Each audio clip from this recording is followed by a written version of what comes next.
Bismillahirrahmanirrahim. Assalamualaikum warahmatullahi wabarakatuh. Saya Nendiani Kurnia, mahasiswa Pendidikan Biologi UIN Sunan Gunung Jati Bandung, akan melampirkan sebuah video mengenai proses pembelajaran dengan materi pembahasan protista, di mana video ini merupakan salah satu tugas individu dari mata kuliah Microteaching yang diampu oleh Ibu Meti Maskupah MPD. Berikut saya lampirkan videonya dan terima kasih telah menonton.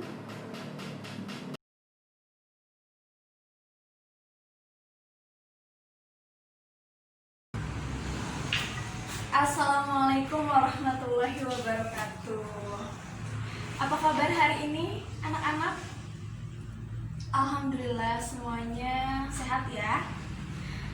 Adakah yang tidak hadir hari ini? Alhamdulillah hadir semua. Alhamdulillah. Baiklah, hari ini kita akan mempelajari mengenai protista. Namun sebelum kita lebih lanjut untuk mempelajari protista, alangkah baiknya sebelum kita melakukan proses pembelajaran, kita berdoa bersama-sama terlebih dahulu. Berdoa bersama-sama dipimpin oleh ibu ya. Berdoa dimulai.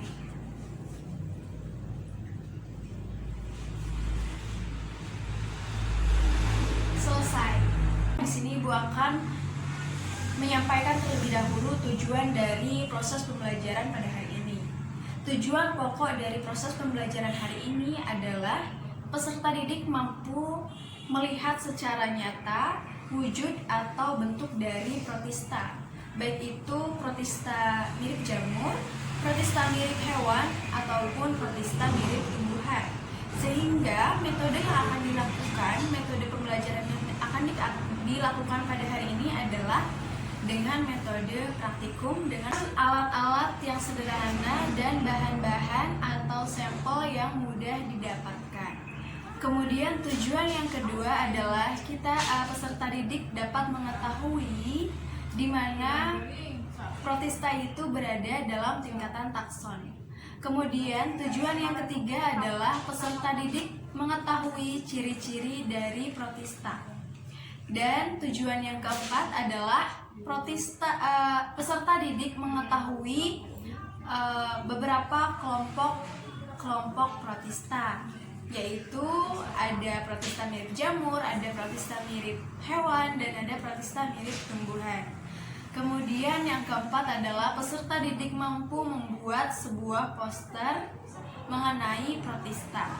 Nah, untuk poster ini nanti Ibu akan membagi kelasnya ke dalam beberapa kelompok. Dari tujuan pembelajaran yang telah Ibu sampaikan, sebagaimana diketahui pada tujuan poin pertama adalah peserta didik mampu melihat secara nyata bagaimana bentuk dari protista itu sendiri. Maka dari itu, di sini pembelajaran hari ini akan dilakukan secara praktikum menggunakan alat dan bahan yang sederhana. Tapi sebelum kita lanjut pada pembelajaran dengan metode praktikum, Ibu akan menjelaskan sedikit mengenai protista, baik itu ciri-ciri dan kelompok protista itu sendiri.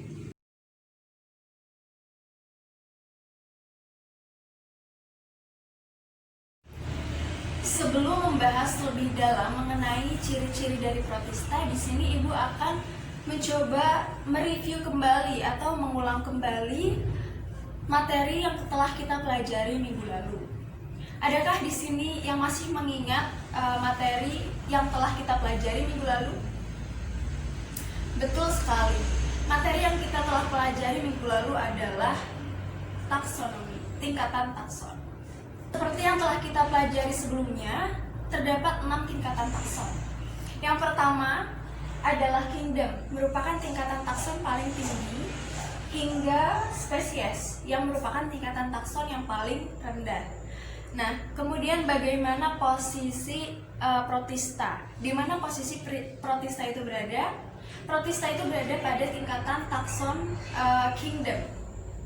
Di mana di dalam kingdom itu terdapat 6 kelompok Yang pertama adalah kingdom Animalia, yang kedua adalah kingdom Plantae, yang ketiga adalah kingdom Fungi, yang keempat adalah kingdom Protista, yang kelima adalah kingdom Archaebacteria, dan yang keenam adalah kingdom Bacteria. Nah, setelah kita semua tahu di mana posisi dari Protista itu berada, langsung saja kita akan membahas mengenai ciri-cirinya.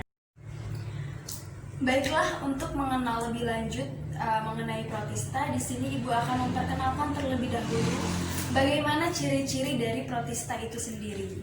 Berikut Ibu telah menuliskan 6 ciri-ciri dari Protista. Ciri-ciri yang pertama adalah Protista umumnya hidup di perairan. Terdapat Protista yang hidup di perairan, dan ada pula Protista yang melakukan simbiosis dengan organisme lain. Kemudian ciri yang kedua adalah Protista bersifat eukariotik. Eukariotik itu sendiri merupakan makhluk hidup yang sudah memiliki membran inti. Kemudian ciri Protista yang ketiga adalah sel atau jaringannya belum terdiferensiasi. Maksud di sini adalah sel-sel dan jaringan Protista belum membentuk suatu organ khusus pada tubuh Protista itu sendiri. Jadi strukturnya masih sangat sederhana. Kemudian ciri Protista yang keempat adalah Protista berespirasi secara aerob. Maksud dari aerob di sini adalah Protista berespirasi menggunakan oksigen. Ciri Protista yang kelima adalah Protista ini umumnya uniseluler. Namun ada beberapa Protista yang hidup berkoloni sehingga nampak seperti multiseluler. Namun ada pula Protista yang multiseluler. Hanya saja multiselulernya adalah multiseluler sederhana. Dan ciri yang terakhir adalah reproduksi pada Protista berlangsung secara seksual dan aseksual. Baiklah, setelah kita mengenal mengenai ciri-ciri Protista, di sini Ibu akan mengenalkan kepada anak-anak semua mengenai kelompok-kelompok Protista. Protista terbagi menjadi 3 kelompok. Kelompok yang pertama adalah Protista mirip jamur.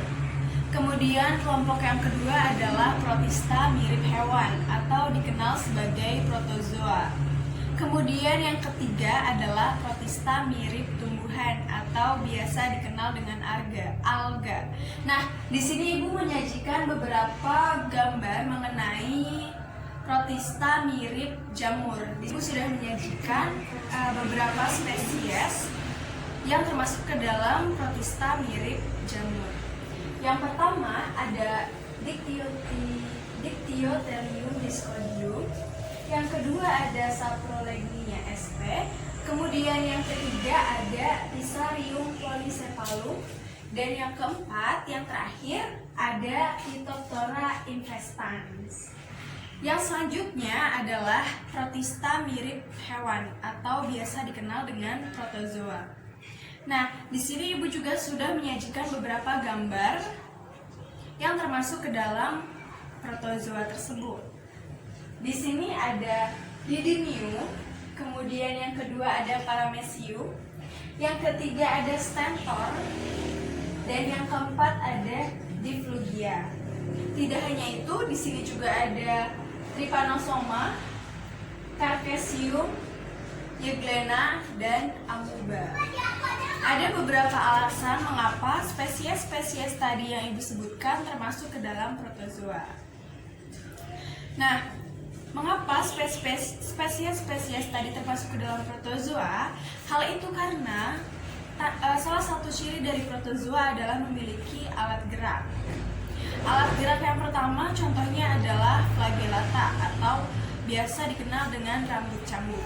Nah, flagellata itu dimiliki oleh spesies Trypanosoma dan Euglena. Sebetulnya Euglena ini ada beberapa pendapat mengenai Euglena. Ada yang berpendapat bahwa Euglena ini termasuk ke dalam alga, khususnya alga mikroskopis, dan ada pula yang berpendapat bahwa Euglena ini termasuk ke dalam protozoa karena memiliki alat gerak. Nah, kemudian alat gerak yang kedua adalah ciliata atau biasa kita kenal dengan rambut getar. Nah, spesies yang memiliki alat gerak berupa cilia ini adalah Stentor, Paramecium, dan Didinium. Kemudian, alat gerak yang selanjutnya adalah Pseudopoda atau kaki semu. Nah, kaki semu ini spesies-spesies yang termasuk ke dalam yang memiliki alat gerak Pseudopoda ini biasanya dikenal dengan Rhizopoda. Nah, spesies yang termasuk ke dalam Rhizopoda adalah amuba. Amuba ini merupakan salah satu protozoa yang sangat terkenal. Tapi protozoa ini tidak hanya memiliki alat gerak, tetapi ada beberapa protozoa yang tidak memiliki alat gerak. Protozoa yang tidak memiliki alat gerak tersebut dinamakan saprozoa.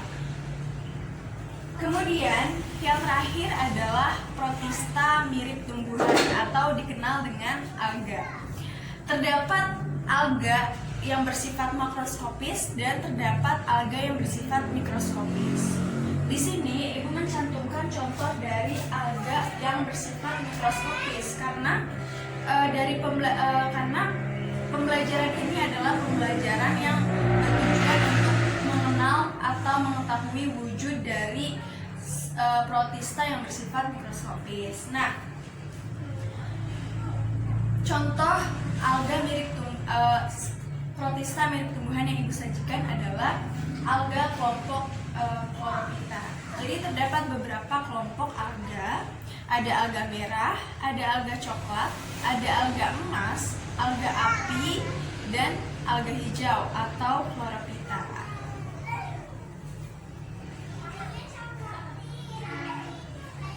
Nah, Chlorophyta ini merupakan salah satu kelompok alga yang memiliki jumlah spesies yang paling besar. Baiklah, Ibu kira itu yang perlu kita ketahui mengenai kelompok-kelompok protista. Untuk selanjutnya, mari kita langsung saja melaksanakan kegiatan praktikum. Baiklah, proses pembelajaran selanjutnya adalah proses pembelajaran berbasis praktikum dengan tujuan peserta didik mampu melihat secara nyata wujud dari protista yang telah kita pelajari, ciri-cirinya dan tingkatan taksonia serta kelompoknya. Nah, adapun sampel yang Ibu gunakan pada pembelajaran kali ini adalah pada praktikum kali ini, yang pertama adalah sampel air kolam dengan air yang teduh. Kemudian yang kedua adalah sampel air kolam juga dengan air yang agak bening. Dan yang ketiga adalah sampel air sumur. Kemudian untuk alat yang digunakan adalah alat-alat yang sederhana. Yang pertama adalah pumper bekas serum yang tentunya sudah disterilisasi terlebih dahulu atau dicuci terlebih dahulu. Kemudian selanjutnya adalah bisa menggunakan piring sebagai objek gelas atau bisa menggunakan tutup wadah sebagai objek gelas. Kemudian alat yang paling penting adalah mikroskop. Di sini Ibu menggunakan mikroskop digital. Mikroskop digital ini adalah mikroskop yang berukuran kecil, namun tentunya memiliki kegunaan yang hampir sama dengan mikroskop yang biasa ada di laboratorium. Namun memang skala pembesarannya tidak terlalu besar. Adapun alat lainnya adalah laptop, kemudian layar. Baiklah, langsung saja kita akan melakukan praktikum mengenai protista. Kita akan memburu makhluk tak kasat mata yang ada pada air. Baiklah, untuk langkah-langkah pembelajaran berbasis praktikum, langkah yang pertama yang harus dilakukan adalah persiapan alat dan bahan. Kemudian selanjutnya adalah kita akan menggunakan pumper ini sebagai pipet tetes dan kita gunakan untuk mengambil sampel, kemudian pindahkan sampel ke objek gelas seperti ini. Kemudian kita taruh pada objek gelas. Hanya beberapa tetes saja, tidak perlu banyak-banyak. Setelah sampel diletakkan pada objek gelas, kemudian langkah selanjutnya adalah amati sampel di bawah mikroskop. Nah, nanti Ibu akan memberikan kesempatan kepada anak-anak semua di sini, perwakilan dari kelas ini, untuk mencoba mengamati sampel yang telah Ibu sajikan dengan mikroskop digital yang akan digunakan. Baiklah, langsung saja mari kita uji coba sampel ini.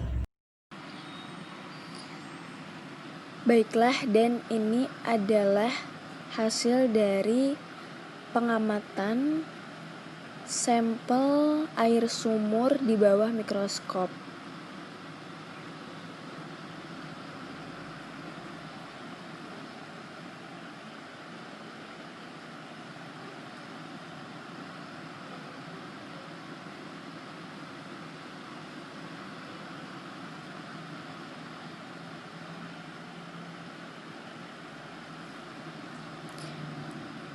Ada bintik hitam, tapi ini merupakan alga hijau atau chlorophyta yang merupakan protista mirip tumbuhan. Dan ini sepertinya hanya kotoran. Dan ini juga hanya kotoran. Terlihat ada yang bergerak, sepertinya merupakan protista mirip hewan. Tapi tidak terlalu jelas karena mikroskopnya tidak terlalu besar skala perbesarannya.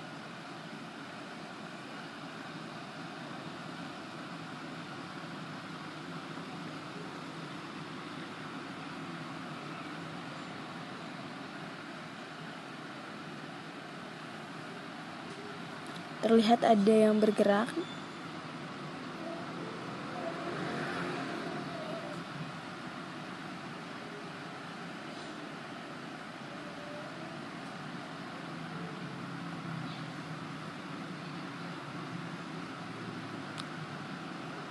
Masih alga hijau atau chlorophyta.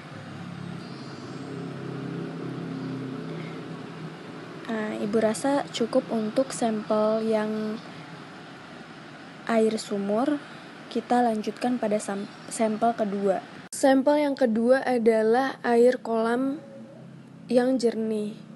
Nah, di sini ada alga hijau atau chlorophyta yang hampir ditemukan pada setiap sampel.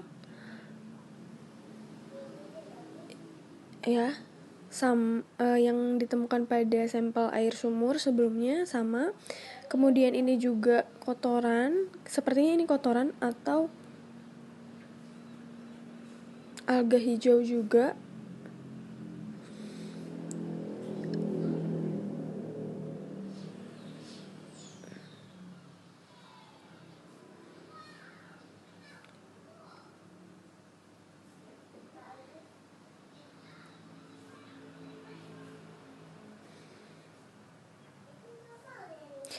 Sepertinya hanya alga hijau saja yang ditemukan pada air kolam jernih ini. Selanjutnya dilanjutkan dengan sampel berikutnya, yaitu sampel yang ketiga.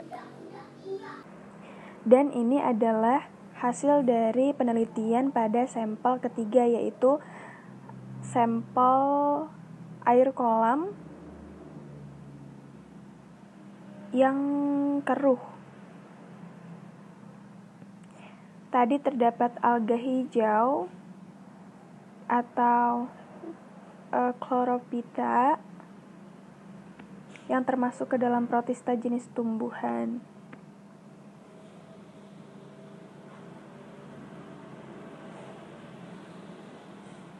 Kemudian ini ada sepertinya hanya kotoran.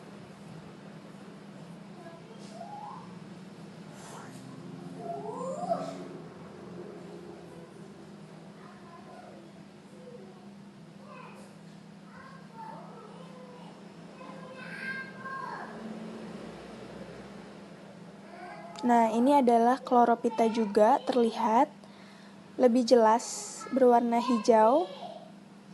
Protista mirip tumbuhan, lumayan banyak. Dan itu seperti protozoa.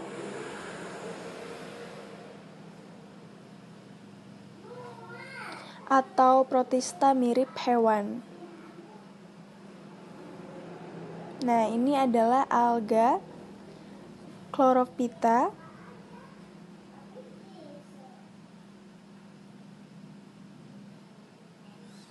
Dan masih alga Chlorophyta.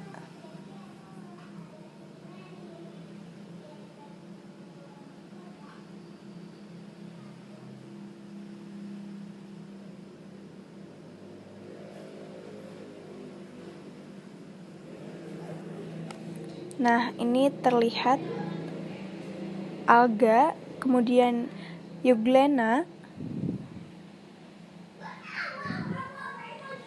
Cukup ya, cukup jelas pada sampel air kolam yang keruh. Baiklah, pembelajaran berbasis praktikum telah selesai dilaksanakan. Selanjutnya akan berlangsung pada evaluasi.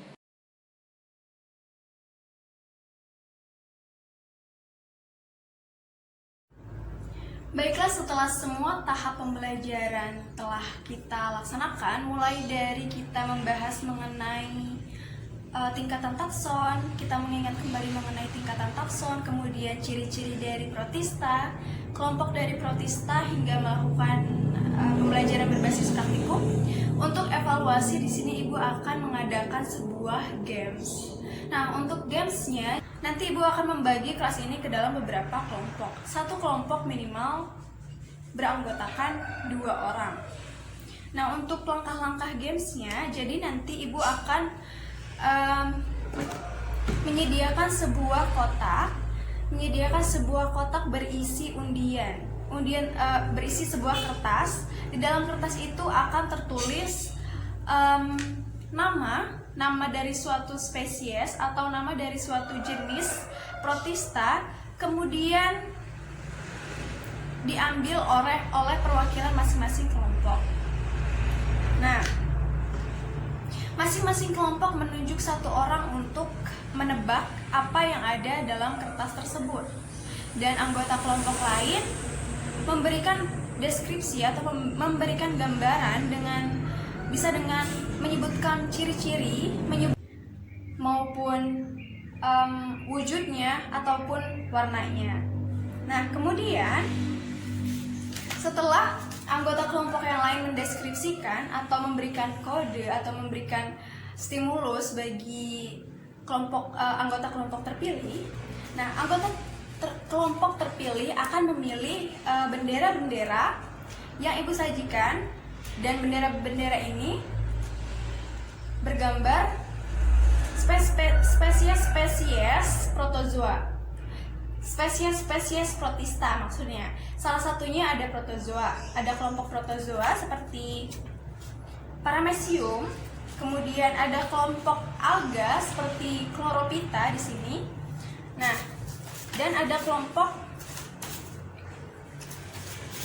protista mirip jamur juga. Nah, kemudian setelah anggota kelompok terpilih tersebut mengambil satu bendera, kemudian dilanjutkan dengan menempelkannya atau menusukkannya atau meletakkannya pada styrofoam yang dengan tulisan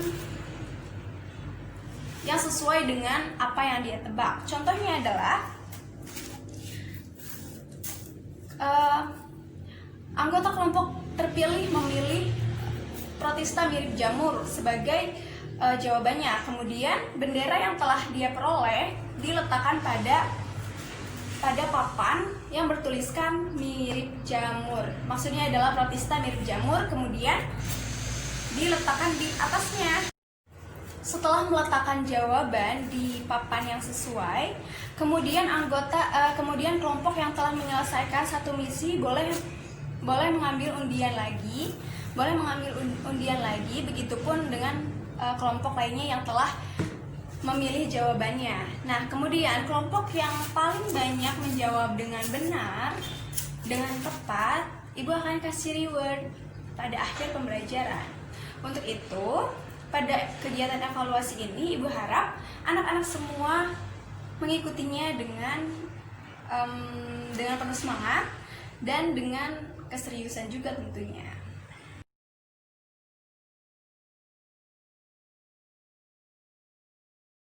Pembelajaran telah selesai dilaksanakan.